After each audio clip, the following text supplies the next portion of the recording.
6 years ago, my life was picture perfect. A rising career, a stunning apartment in Manhattan, and a millionaire fiancé who promised me forever.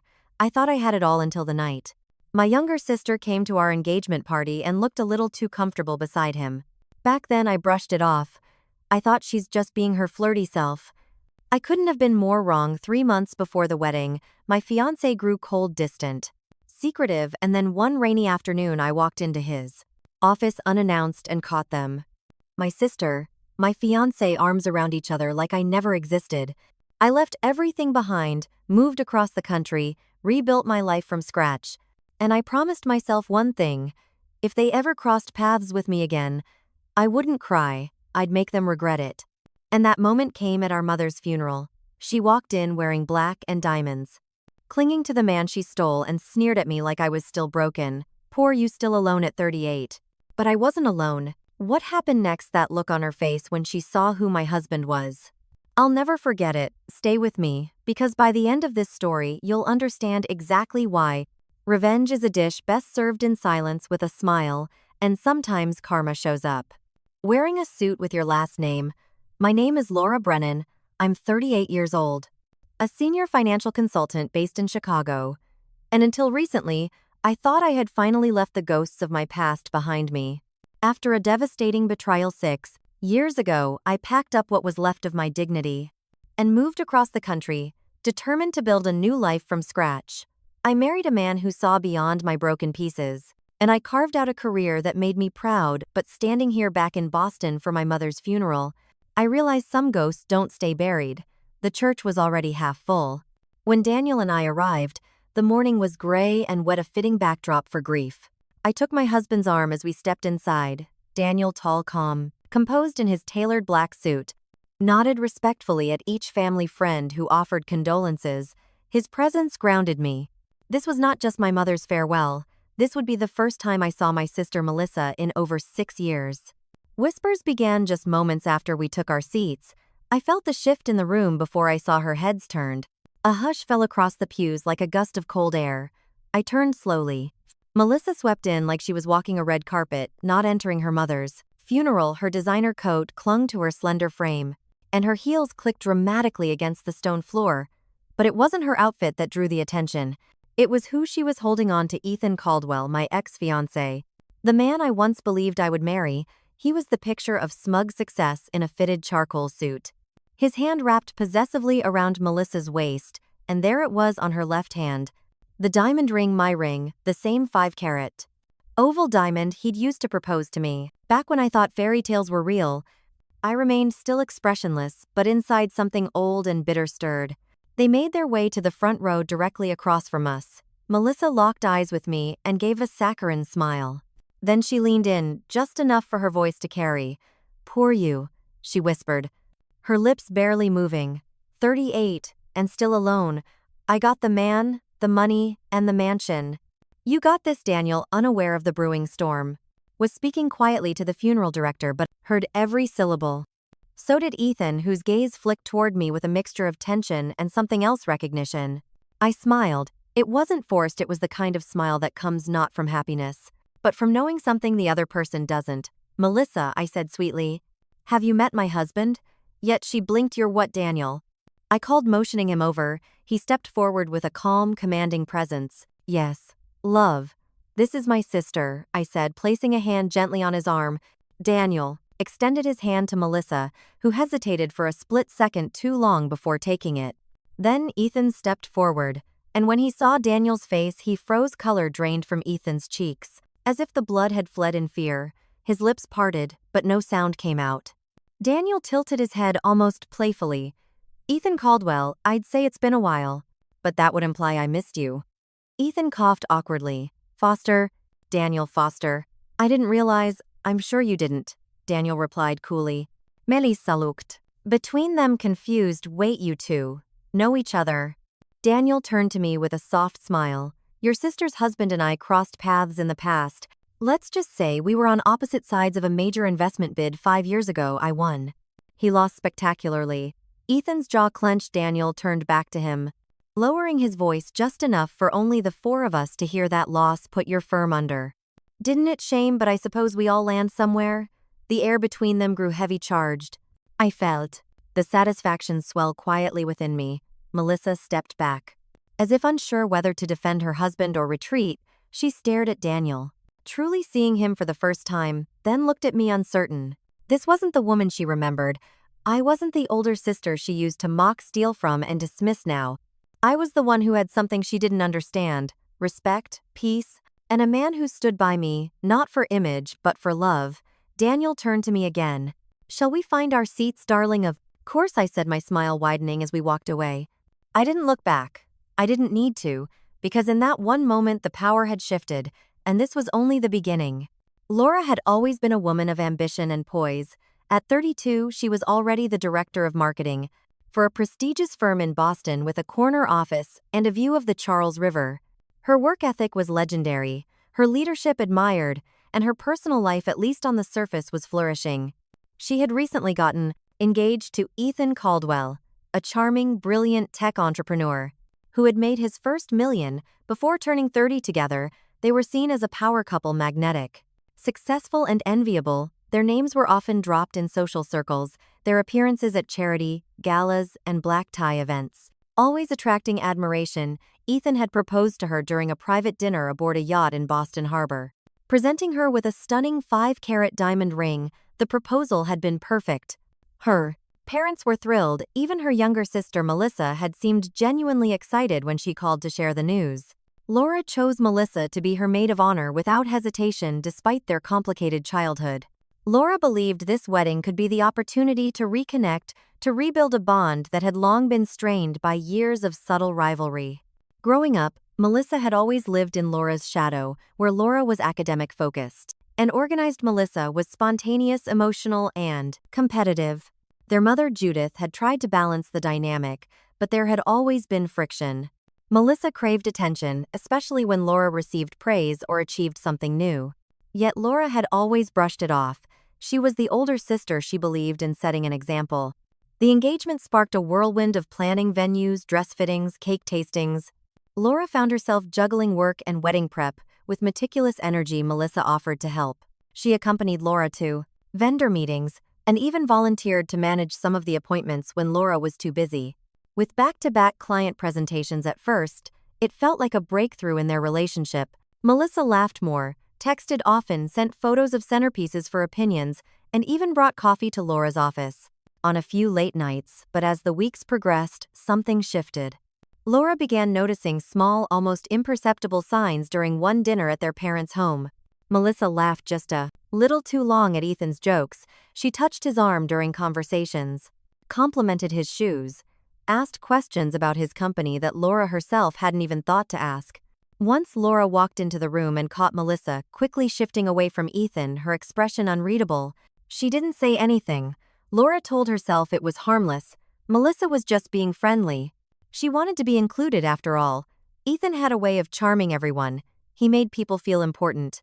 And Laura trusted him implicitly. He was building a future with her, not Melissa. They were planning to buy a house in Beacon Hill. He spoke of children, travel, a shared life. Then came the moment that stuck like a splinter.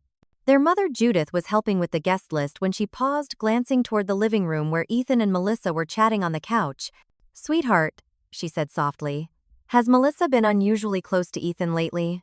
Laura looked up from her laptop. "She's just excited, I think. She's enjoying being part of the planning." Judith hesitated, picking at the edge of a paper napkin. "Maybe, but you know your sister. She's always wanted what you had." Laura forced a laugh, trying to keep her tone light. "Mom, come on. That's ancient history." Judith didn't press, but Laura saw the flicker of concern. In her mother's eyes, it lingered longer than the conversation itself that night. Laura couldn't sleep.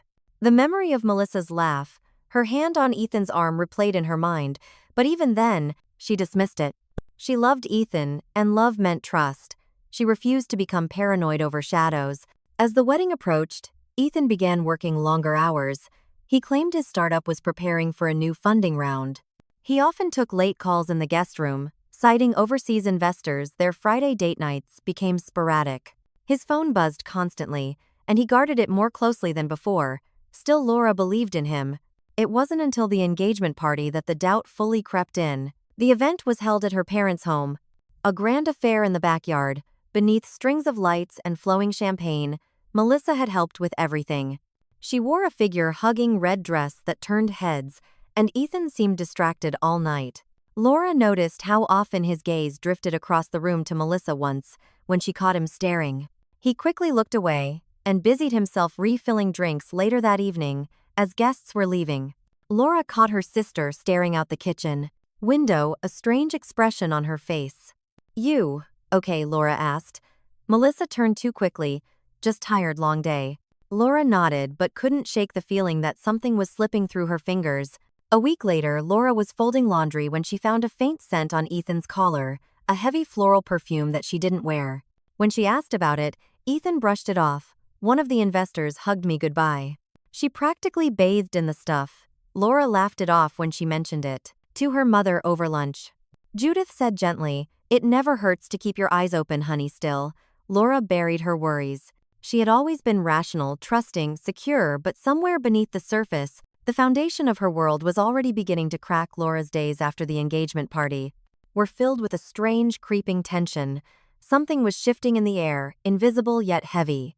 Ethan had started behaving differently, not in a loud or obvious way, but in the little details that always mattered most. To Laura, his texts were curt, his gaze often distant, his kisses no longer lingered. At first, she chalked it up to stress. Ethan's startup had been expanding, and with growth came pressure. That was his excuse anyway. Long hours, investor calls, late-night product reviews. She tried to be understanding. After all, marriage was a partnership, and she had always believed that trust was the cornerstone of theirs, but slowly suspicion crept in like a draft through a cracked window. Ethan's smile no longer reached his eyes. Their Friday night dinners became rare and rushed. He flinched when she reached for his phone to set a calendar reminder. She began to feel like a guest in her own relationship, tiptoeing around a man who once made her feel like the center of the universe. What hurt most wasn't what she feared. It was how much she feared it that alone told her something was wrong. The moment of no return came on an otherwise uneventful Tuesday. Ethan had texted to say he'd be working late again. Laura, needing a distraction, decided to clean his car before the weekend trip they had tentatively planned. He always left it cluttered with wrappers and documents, and it gave her something to do. As she reached between the seat cushions for a stray receipt, her fingers brushed something small and metallic. She pulled out a silver earring with a tiny sapphire dangling delicately from its hook. Her heart stopped. It wasn't just any earring. It was Melissa's. A birthday gift from their grandmother years ago. Laura had been there when she opened the box. Melissa had worn them at the engagement party. Laura remembered clearly because she herself had picked the matching dress for Melissa to wear. It had felt like a bonding moment at the time. Now it twisted in her chest like a cruel joke. She stared at the earring in her palm, every nerve in her body going still like the eye of a storm all the moments. Melissa's hand brushing Ethan's arm, her lingering glances, the perfume on his collar. The convenient excuses they rushed back in one violent wave the next morning. Laura made a quiet decision. No confrontation, no accusations, she would find the truth herself. That Thursday, she packed Ethan's favorite sandwich from the deli downtown, pastrami on rye with extra pickles, and drove to his office unannounced, a peace offering if anyone asked, but it was a reconnaissance mission. And her hands trembled the whole drive when she arrived at the lobby. Receptionist greeted her warmly. "Hi, Miss Thompson. Long time no see," but her voice faltered. "Mr. Bennett is in a meeting." Laura smiled politely. "That's okay. I brought him lunch. I'll wait." The receptionist hesitated, actually. He asked not to be disturbed. That was all Laura needed to hear. She walked past the desk and straight to his office door. Her heels clicked softly on the polished floor. No one stopped her. She opened the door without knocking. The scene inside felt like something out of a cheap soap opera, except it was her life. Ethan was leaning against his desk, arms wrapped around Melissa. Melissa's hands were tangled in his hair, her mouth pressed against his, in a way that made Laura's stomach turn. They didn't even hear her enter. Laura stood frozen, the lunch bag hanging limply in her hand. When the door clicked shut behind her, they finally looked up. Ethan's face dropped, his arms falling from Melissa's waist. "Laura, this isn't Melissa, didn't even try." She just straightened her blouse and looked Laura dead in the eye. "You weren't supposed to see this yet." The room went silent. The only sound was Laura's breathing, shallow and shaky. She took one step forward and placed the sandwich bag on the desk next to them. "I found your earring," she said to Melissa. Melissa blinked. "Oh right, I thought I lost it in my car." "No," Laura said calmly. "You lost it in Ethan's car when you were in the passenger seat next to him." Ethan tried to speak. "It's not what you think. Oh, so you weren't kissing my sister in your office just now?" She snapped, her voice sharper than glass. "Please enlighten me." Melissa finally spoke again. "Look, Laura, I know how this looks, but it's real. We didn't plan it, it just happened." Laura stared at them both. These were the people she had trusted most. Her fiancé, her sister. "How long?" she whispered. Ethan looked down. "Melissa, didn't." "Since just after your engagement party," Laura felt the room tilt. "Nearly 6 months. All that time choosing wedding flowers, sending out, save the dates, planning a honeymoon while they were lying to her every single day." She backed away slowly. "You're both cowards." She left the room without another word. By the time she got back to her apartment, she was shaking so hard she couldn't open the door. She slid to the floor, curling into herself, the betrayal pressing down like a weight on her chest. It wasn't just the loss of Ethan, it was the destruction of everything she thought was safe: family, love, trust. Her world, built so carefully over years, had cracked open in one cruel moment. And as she lay there, her phone buzzed. A message from her mother.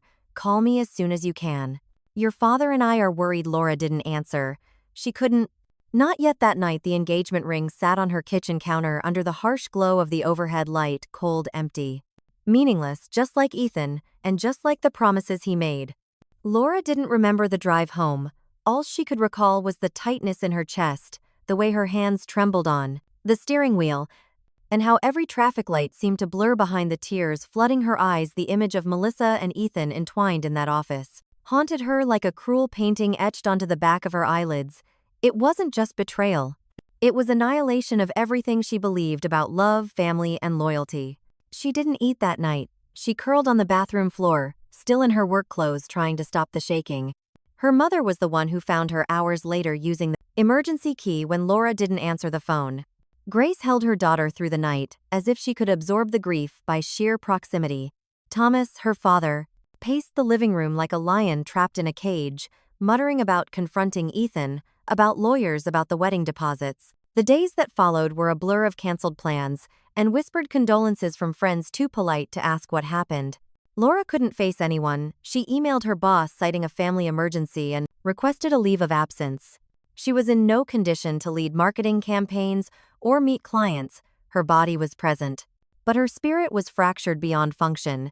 A therapist was recommended by a colleague. She barely remembered texting. Her name was Dr. Hammond, and she wore thick glasses and spoke with a calm patience that Laura initially found infuriating, but it was either talk or fall apart completely. So week after week, Laura showed up. She talked about trust, about the weight of humiliation, about the way the betrayal had not just shattered her engagement but ripped her identity apart. She cried about Melissa more than Ethan, which surprised her. The man had been replaceable. But the loss of her sister was a wound. She didn't know how to close. Her mother tried. Bless her heart. Grace invited both daughters to Sunday dinners, to holiday brunches, to accidental encounters at family events. Laura refused every time. The one attempt they did meet, a 4th of July barbecue, ended in icy silence and Laura leaving before the food was even served. Melissa stood in the kitchen holding Ethan's hand, her expression unreadable. Laura couldn't stand the sight. After 6 months of therapy, Laura came to a realization. Boston was toxic. The city that had once felt like hers now carried ghosts at every street corner. The cafe where she and Ethan had brunch, the bridal shop where she'd picked her dress. Even her own apartment, with its soft lighting and neutral tones, had become a prison of memories. She needed to leave, not just for her career, for her survival. She applied for a transfer within her company, hoping for a position far enough to escape, but close enough to not feel like exile. When a director position opened up in the Chicago branch, she applied without hesitation. Her resume was stellar, her references glowing. She got the job within 3 weeks. It felt like the universe finally cracked open. A sliver of light. Packing up her life was harder than she expected. Her mother helped folding sweaters and wrapping dishes in silence when she placed the framed engagement photo of Laura and Ethan into a donation box. Neither of them said a word.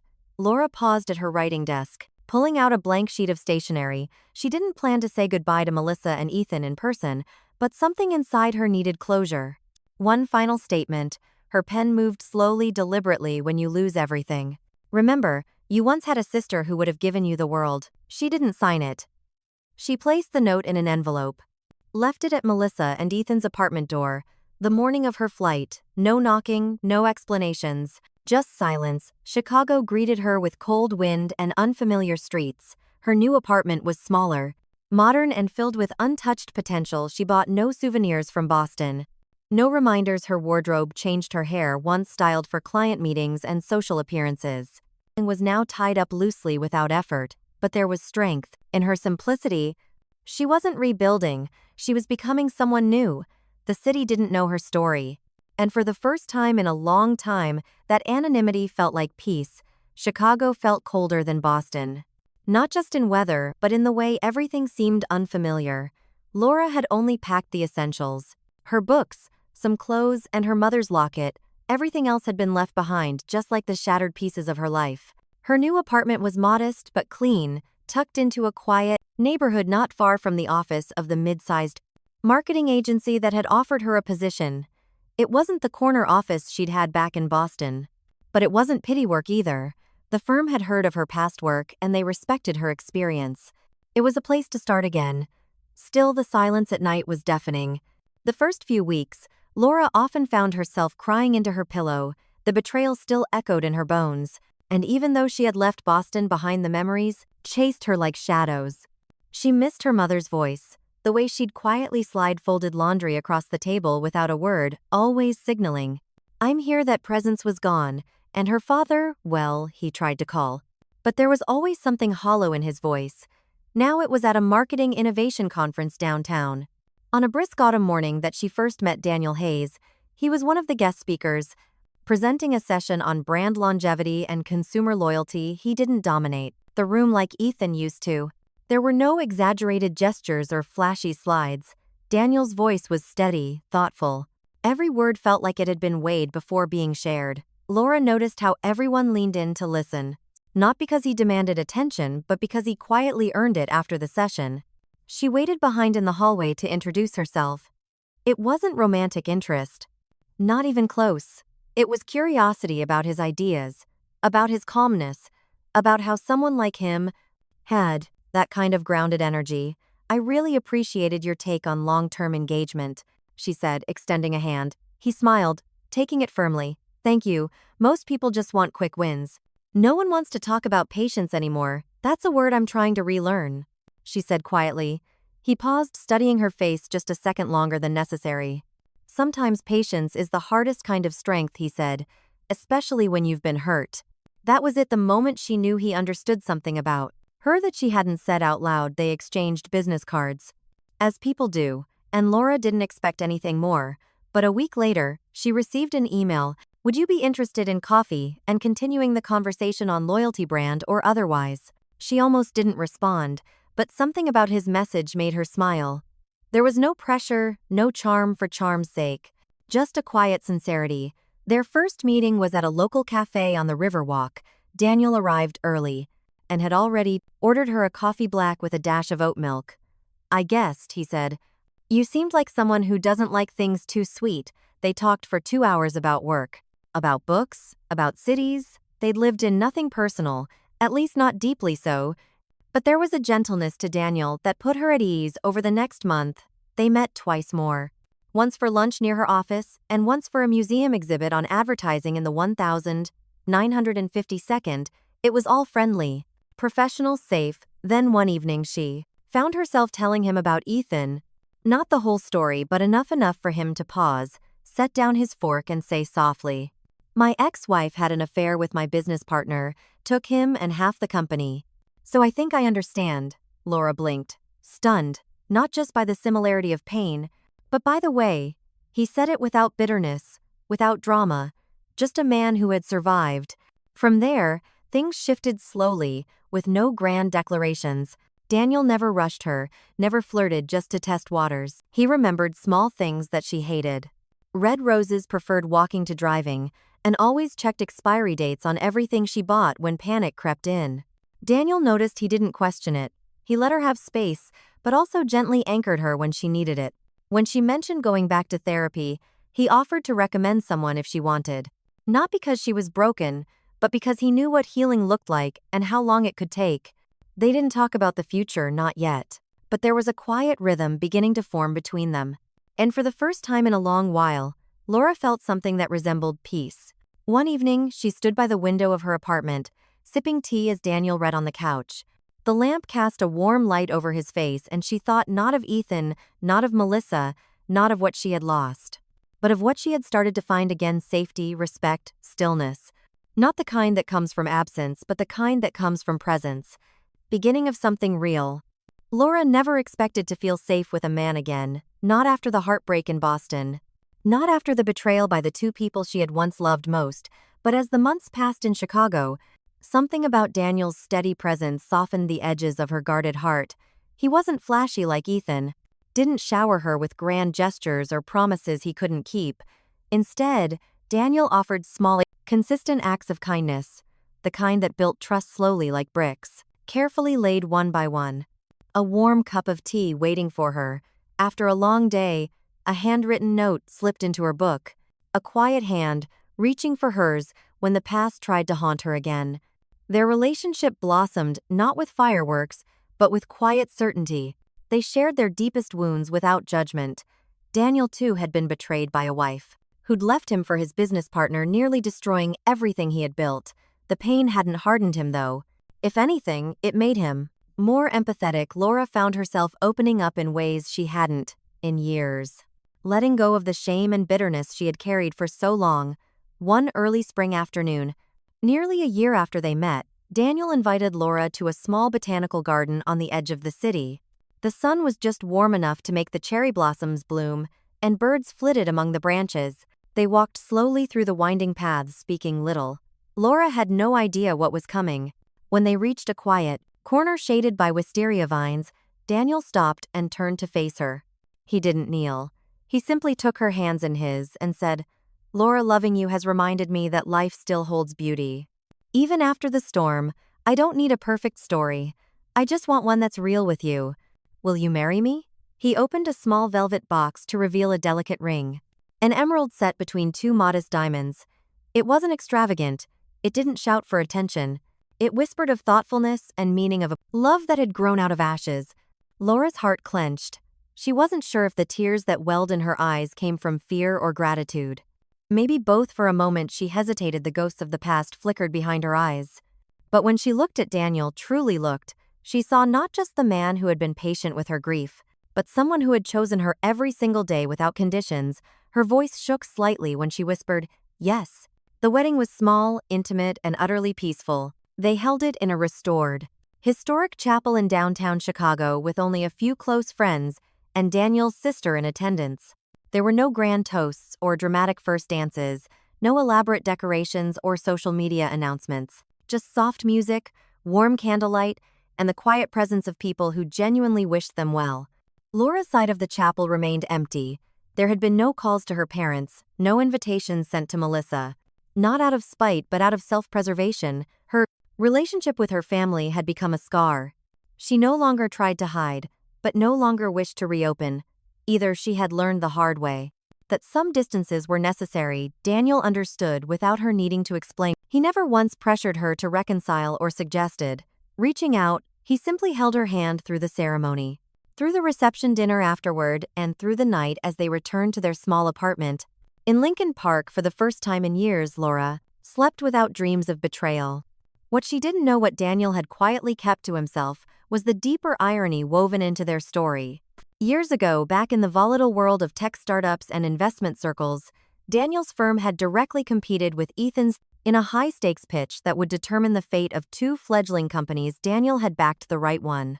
Ethan hadn't. The result was a landslide victory that left Ethan's reputation bruised and his finances reeling. Daniel recognized Ethan the moment Laura first spoke about him, long before she mentioned the engagement or the heartbreak. He remembered the smug, overconfident entrepreneur from the Boston circuit.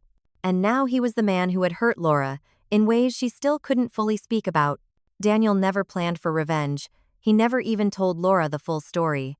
But deep down, he carried the knowledge like a quiet reckoning, not for pride but for clarity. He had once bested Ethan in business. Now he had something Ethan would never truly have. Laura's trust. Their new life together was far from perfect. Laura still had days when the memories crept in. Uninvited, sometimes she would go quiet during dinner, lost in thought. Other times, she would wake from sleep with her hands clenched and her heart racing. Daniel never tried to fix her. He simply sat beside her in silence, offering his presence like an anchor, and slowly, with each shared morning and unspoken understanding, Laura rebuilt her idea of love. Not as a fairy tale, but as a partnership rooted in truth, resilience, and unwavering care. She still didn't know that fate had quietly orchestrated a full-circle moment, one that would reveal itself in time. Laura had built a life of quiet strength in Chicago. 5 years had passed since she left Boston behind. But some memories, no matter how deeply buried, never quite faded. She had grown in those years wiser. Steadier with Daniel's unwavering support, and a career she found purpose in. Her days were full. Her nights peaceful, and her heart for the first time in a long while felt safe. But when her phone rang, one chilly Saturday morning, and her mother's name appeared on the screen, she felt a familiar unease stir in her chest. Her mother's voice was thinner than usual. Tired in a way that went beyond the physical. "Laura," she said softly, "I thought you should hear it from me." There was a pause, weighted and deliberate. "Melissa and Ethan got married 2 years ago, but things aren't going well. He's had some big losses in business. They bought a house they can barely afford. The fancy lifestyle she flaunts is mostly for show." Laura didn't respond at first, not out of pain, but because she felt nothing, no anger, no bitterness. Just a strange calmness, as if the news were about strangers in a story she no longer belonged to. "Thank you for telling me," she said after a moment. Her mother continued, her voice shaking slightly. "She asks about you sometimes, but I know things can't go back. I just hope someday." That final note hung heavy in the silence that followed. But what her mother said next struck deeper than anything that came before. "Laura, I've been diagnosed with cancer. It's stage 4. The words left Laura breathless. How long have you known?" "3 months, her mother admitted. "I didn't want to worry you, but it's moving fast now." The ground seemed to shift under Laura's feet. Suddenly, everything Chicago, her job, the polished meetings and brunches, blurred at the edges. "I'm coming home," she said, without hesitation. "Daniel and I will be there as soon as we can." She hung up and stood motionless in the kitchen, heart racing. Daniel entered, sensing the change in the air. She turned to him slowly, eyes glossy with unshed tears. "It's my mother, she's dying." Daniel walked over without a word and held her. His embrace didn't ask questions, it didn't push for more, it simply held. And in that stillness, Laura made a silent promise she would return home, not as the broken woman who left, but as the woman she had fought hard to become. The flight to Boston was a quiet one. Laura stared out the window as the clouds parted below, revealing the familiar patchwork of New England towns. Daniel sat beside her reading a book, but his hand never left hers. The plane began to descend, and the skyline of her old life came into view, different yet unchanged. They arrived at her childhood home. Late in the afternoon, the house looked smaller than she remembered, weathered by time and memory. Her father opened the door, his expression lined with exhaustion. "She's resting," he whispered. "She has good days and bad days." Laura walked down the hallway toward her mother's bedroom, where the soft hum of oxygen machines filled the air. She paused at the door, breathing in deeply before stepping inside. Her mother lay in bed, pale, but alert, her eyes lighting up as she saw Laura. "My girl," she whispered, reaching out with a trembling hand. Laura took it, kneeling beside the bed. "I'm here, Mom, I'm here." They sat in silence for a moment, simply holding on. Then her mother said, "I'm glad you brought Daniel." Her eyes flicked toward the door as he stepped in quietly and offered a gentle nod. "He seems like a good man." "He is," Laura said, her voice steady. "He's everything I didn't know I needed." As evening settled, Laura found herself sitting in the garden that once bloomed wildly under her mother's care. Daniel joined her, carrying 2 mugs of tea. "How are you?" he asked. "Tired," she admitted, but grounded somehow. She glanced toward the house where shadows danced behind the curtains. "Did you know?" she said. "They used to say the garden knew when we were upset. The flowers would close early." Daniel smiled. Maybe they're listening now too. That night, as they lay in her old bedroom, Daniel pulled her close. "Whatever happens here," he said, "you don't have to carry it alone." Laura closed her eyes, grateful beyond words. She had built a new life, yes. But now, standing on the threshold of her past, she would soon face the people who once shattered her. And she was no longer the woman they remembered. The rain had softened by the time Laura and Daniel stepped out of the car. In front of the modest yet familiar funeral home in Newton, the Massachusetts air carried the chill of late fall, and the scent of wet leaves clung to Laura's coat as Daniel offered his arm. She took it, steadying herself, not just physically, but emotionally. After 5 years away from Boston, from everything it held both loved and loathed, Laura had returned not as the broken woman who once fled, but as someone quietly stronger. Inside, the room hummed with low conversation, whispers, and the occasional gentle laugh of old friends reconnecting under the shadow of loss. The walls were lined with flower arrangements subdued in color, and the large portrait of Eleanor Preston stood solemnly near the casket, her warm smile caught mid-laughter. Laura paused, her eyes welling for a moment, but Daniel's hand at the small of her back grounded her.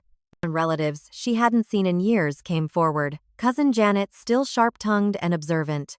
Uncle Bill, with his walker and endless anecdotes. Childhood friends of her mother clutched her hand and said again and again, "She was so proud of you." Every phrase felt both comforting and guilt-laden. None mentioned Melissa. Yet then the room shifted. The doors opened with a subtle creak, but the energy changed instantly. Heads turned in unison. Melissa had arrived. She stood just inside the threshold, dressed in designer black form, fitting too tailored for mourning. Her heels clicked deliberately as she walked, an arm tightly linked with Ethan's. His jaw was clenched, his expression unreadable. But Melissa was smiling, that smug, controlled smile that Laura had once seen in the mirror.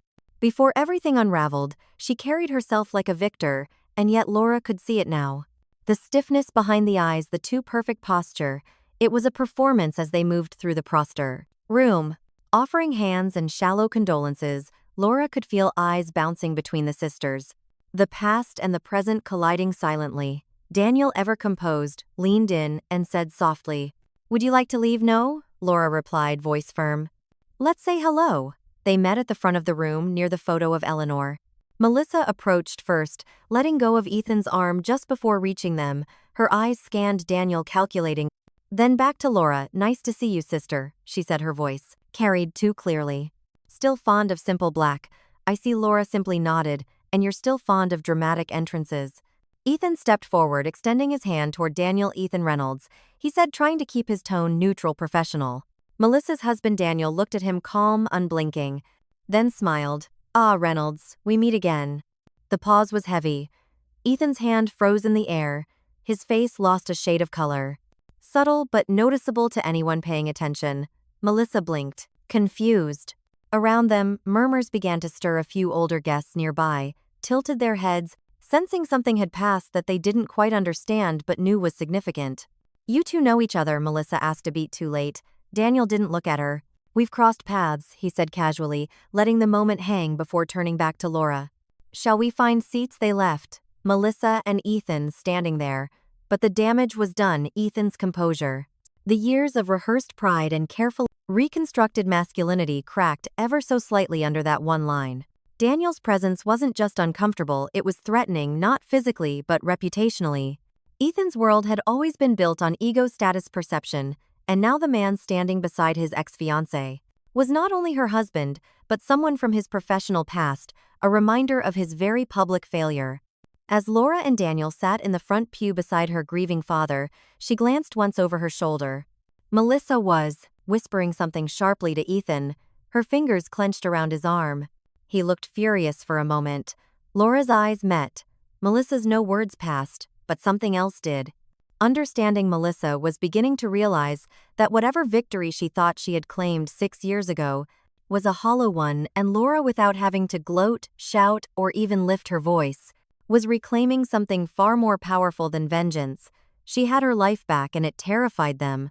Laura barely had time to sip the lukewarm coffee one of her cousins had handed her before she heard the click of expensive heels approaching. She turned slowly to see Melissa standing there, perfectly composed in her sleek black dress and designer heels, her diamond earrings catching the light, just so everything about her was a calculated performance. Her lips were painted into a small, sharp smile. "Can we talk?" Melissa asked coolly, eyes flicking to Daniel, who stood just a few feet away in quiet conversation with one of Laura's uncles.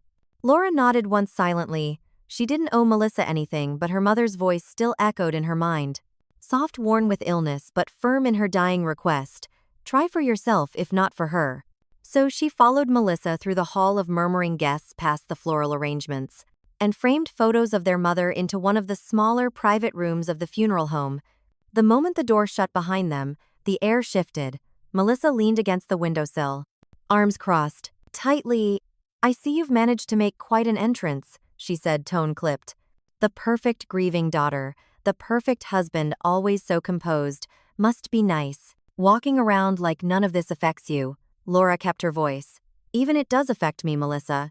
I just don't wear chaos on my sleeve." Melissa scoffed, still speaking in polished sound bites. "I guess some things never change." There was a pause. The silence between them wasn't empty. It pulsed with years of resentment, betrayal, and unspoken words. Laura folded her hands in front of her. "You asked to talk. I'm here. Say what you need to say." Melissa's mouth opened, then shut again. For a moment, Laura thought she might retreat, but then her sister's eyes narrowed with a familiar glint. "You always think you're better than everyone even now, but let's not forget, I'm the one who got the man, the mansion, the life you wanted." Laura tilted her head slightly. "Are you living the life I wanted?" Melissa stepped closer, clearly not expecting Laura to challenge her so directly. "You're what now, married to some quiet investor, nobody's heard of, no kids, no Beacon Hill mansion." While before she could finish, the door creaked open slightly. Daniel leaned in. "Everything all right in here?" Laura smiled, just a bit of catching up. Daniel's eyes flicked to Melissa, then back to Laura, offering a quiet nod before stepping away again, but that fleeting look was all Melissa needed. She blinked once. Slowly, her brow furrowed. "Wait," she said, voice sharpening. "Your husband, that's Daniel Whitmore." Laura didn't answer. She didn't have to. Melissa's eyes widened. "As in Whitmore Capital, the firm that acquired Sinex Tech." Laura finished for her. "Yes. That deal was transformative for some more than others." Melissa staggered back a step, as if slapped. Her perfectly arranged features twitched, and the color drained from her face. "Ethan still blames that merger for everything that went wrong. He said it was sabotage. I suppose losing millions would feel like sabotage when you're used to winning through charm and shortcuts." Laura replied calmly, "But Daniel didn't ruin him. Ethan did that himself." Melissa stared at her sister, mouth slightly open. "You knew you married him, knowing who he was." Laura's smile was subtle but unmistakably cold.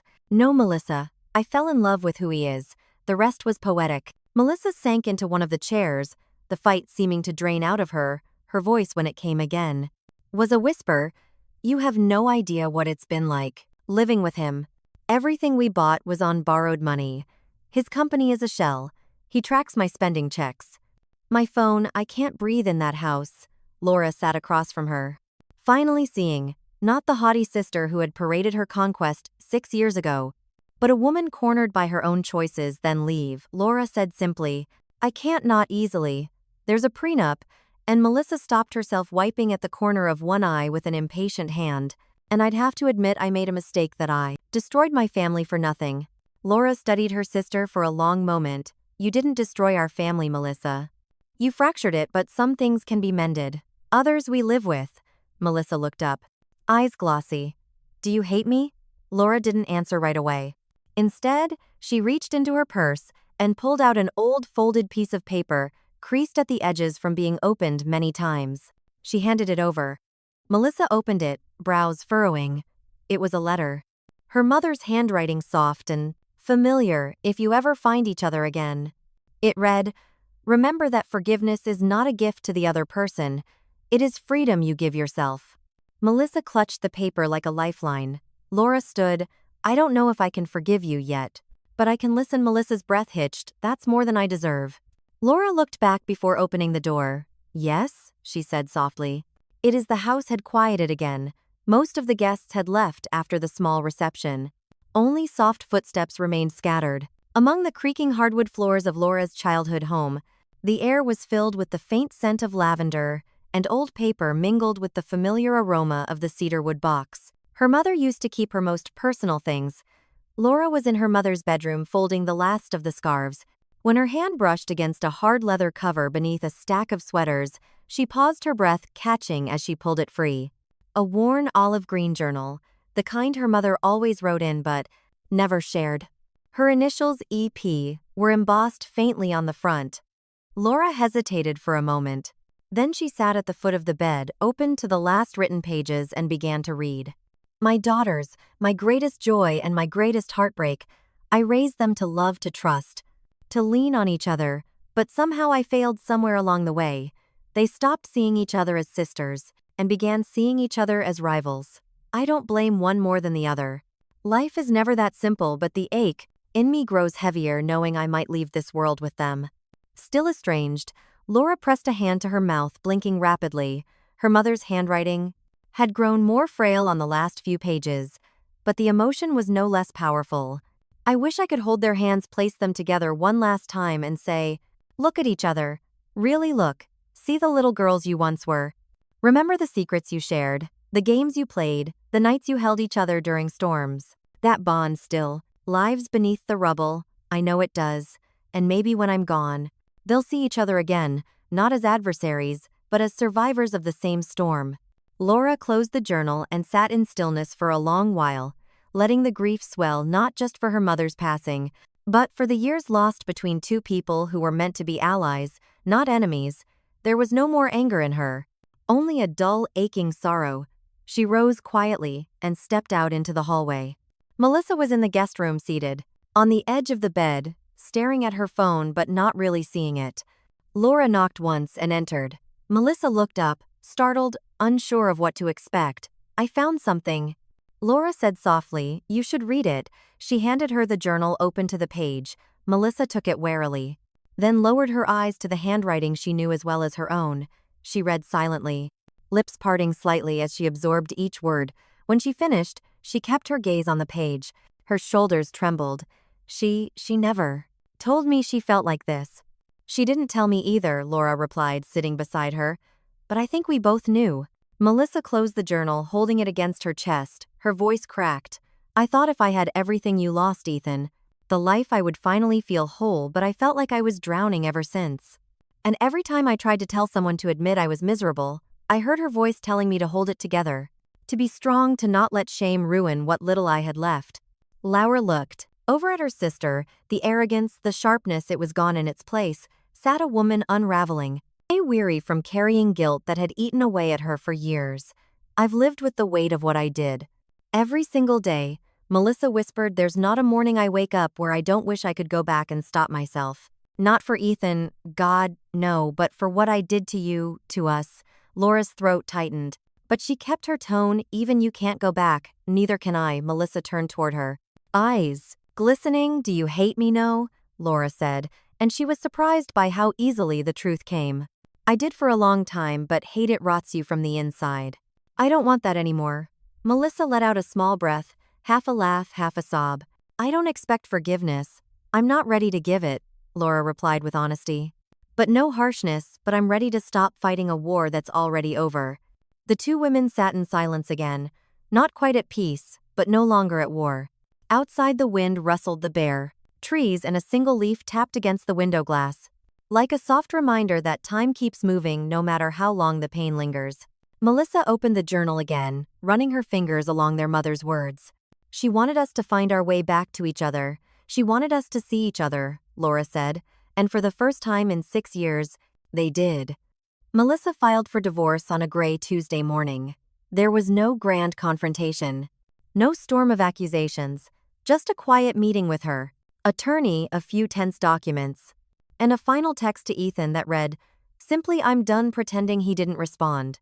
That in itself told her everything. She packed lightly 2 suitcases, a box of books, and the only photo she still cherished. The 3 of them years ago, before anything went wrong, sitting on the front porch in summer, their mother laughing behind the camera. The rest of the house, its marble countertops, high ceilings, curated furniture, felt more like a museum than a home. She didn't miss it. Her new apartment was a second-floor walk-up in a quiet part of town. It smelled faintly of dust and lemon cleaner. When she first stepped in, the carpet was worn, the faucet in the bathroom leaked, and the only view from her window was the fire escape. But it was hers. The silence wasn't empty. It was freedom. Finding a job proved harder than she thought. The glamorous connections she had once boasted about evaporated the moment her last name was no longer attached to Ethan's. Her resume was thin. Most of her work had been behind-the-scenes events, planning social circles, charity galas. She had once built networks. Now she was building confidence. The interviews were humbling. She stumbled through the first few, over-preparing and underperforming. She learned quickly that charm didn't translate well. When your bank account was nearly empty, and your clothes were last season, one manager even glanced at her engagement ring finger and asked bluntly, so why the career change at this age? That night, she nearly gave up. She sat on the edge of her twin bed, head in her hands, when her phone buzzed. It was a message from Laura.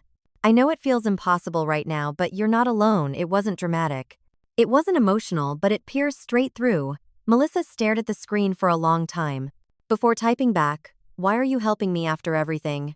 The reply came within seconds, "Because you're still my sister, and I know what it feels like to start from nothing."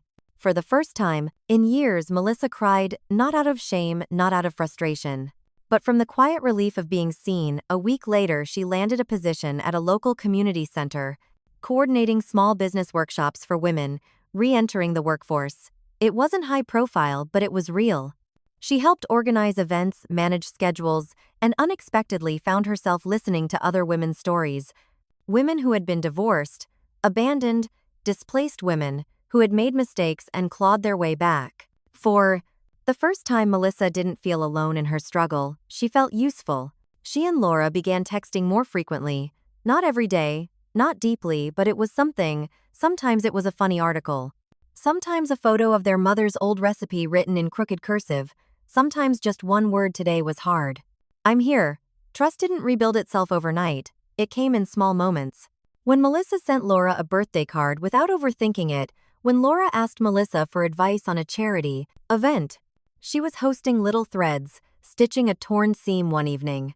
Melissa received a small package in the mail, no return address, just her name written in familiar handwriting. Inside was a necklace, a delicate chain with a single charm, the letter E, their mother's initial, and beneath it a note she believed in second chances. "Maybe it's time we try." Melissa pressed the charm to her chest, closed her eyes and let the quiet sink in. She had lost so much, some of it by her own doing. But she was still here, and for the first time in years, she believed she could be more than her mistakes. Starting over wasn't glamorous, it wasn't fast, but it was real, and for Melissa that was finally enough. The Chicago morning was quiet, the air outside thick with the scent of blooming magnolia trees. Inside their modest home, Laura stood by the nursery window, one hand resting gently on the curve of her growing belly.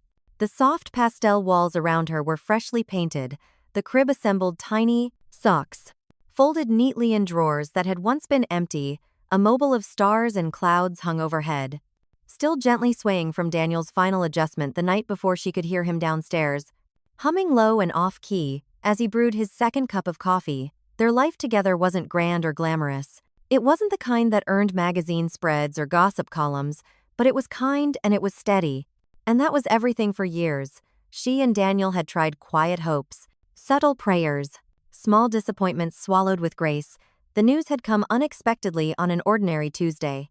A late period, a hesitant test, and then a moment where everything tilted, and she had cried in the kitchen while Daniel held her. Speechless and smiling, her phone buzzed on the side table. She picked it up to see Melissa's name on the screen. Laura hesitated only briefly before answering. "Hello." "Hi." Melissa's voice came through a little breathless, like she'd rehearsed the call 3 times already. I heard the news about the baby." Laura smiled, sitting gently on the cushioned window bench. "You heard right." A pause. Then Melissa said, "Congratulations." "Laura, truly I'm happy for you." The words weren't showy or dramatic, but they didn't need to be. For the first time, Laura heard no jealousy, no defensiveness, only warmth, only sincerity. "Thank you," Laura said quietly. "That means a lot." Melissa hesitated again. "I won't keep you. I just wanted to say I'm proud of you and I hope we can keep in touch." "We can," Laura replied. "We are." They exchanged a few more gentle words before hanging up, and as Laura set the phone down, she let out a breath. She hadn't known she'd been holding time, didn't erase everything. but it had softened enough edges for light to come through. She reached for the small leather-bound journal on the shelf beside her. The one she had bought a week ago for a purpose she hadn't yet found the words for until now. She opened to the first page and uncapped her pen. "My dearest child," she began. "I don't know who you'll grow up to be. I don't know what you'll love, what you'll fear, what kind of voice you'll have when you laugh. But I do know this. The world will try to take things from you. People may lie, plans may fall apart, you may lose what you thought would last forever. And there will be moments you question your own worth, but listen to me carefully." She paused, the tip of the pen hovering just above the page. "You can lose everything. But if you still have your dignity, your love and your truth, you still have everything." Outside, the wind picked up slightly, brushing against the windowpane with a whisper. Downstairs, Daniel called out that breakfast was ready. Laura smiled, closed the journal gently, and whispered to the empty room, "We're ready for you," and for the first time in a long time, she truly meant it. "Let me know when you're ready for the final call to action, ending after the final page turns." After all the betrayals, heartbreaks, and healing, Laura's story reminds us of something deeply human. That even when everything falls apart, we still have the power to choose who we become next. It's not the betrayal that defines her, it's what she built from the ashes. Some wounds take years to close, some apologies come too late, but sometimes the most powerful revenge isn't loud or cruel. It's choosing peace, it's choosing a new beginning, it's standing tall when no one thought you would again. If Laura's journey moved you, if it made you angry, made you cry, or made you smile with quiet satisfaction, we want to hear from you. Would you have forgiven Melissa? Would you have stayed silent or said more? Share your thoughts in the comments. Your voice might be the one someone else needs to hear today. And if you believe stories like this deserve to be told, stories of strength, of justice, of family torn and mended, then don't forget to subscribe, because there's more to come, and you won't want to miss what's next.